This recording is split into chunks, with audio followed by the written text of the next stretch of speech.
আসসালামু আলাইকুম। আজকে রান্না করব গরুর মাংস আলু দিয়ে। তার জন্য এই তো খুব সুন্দর মতন মাংসটা ধুয়ে নিলাম। ধুয়ে নেওয়ার পরে নুন দিয়ে দিচ্ছি, তারপরে মরিচের গুঁড়া, হলুদের গুঁড়া আর জিরে ধনের গুঁড়া, আর তারপরে এমনি আদা রসুনের পেস্ট, তার সাথে কয়েকটা কাঁচামরিচও দিয়ে দিলাম।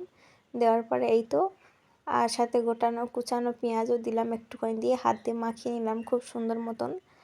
আর কড়াইতে এই তো আলুটা ভেজে নিয়েছিলাম, আলু ভেজে তুলে রেখে তারপর কড়াইতে গোটা গরম মশলা দিলাম, গোলমরিচ, তারপরে জিরা আর শুকনো লঙ্কা তেজপাতা দিয়ে খুব সুন্দর মতন করে একটু ভেজে নিলাম। যখন হালকা সেন্ট আসবে তখনই এই তো প্রথম পেঁয়াজটা দিয়ে খুব সুন্দর মতো লাল লাল করে ভেজে নিলাম। নেওয়ার পর মাংসটা দিয়ে এই তো হালকা হালকা করে কষিয়ে নিচ্ছি। যে পানিটা বেরিয়েছে ওটা দিয়ে একবার কষিয়ে নিলাম, আর তার বাদ ফের একটু পানি দিয়ে কষিয়ে 3 কষান দিয়ে দিলাম।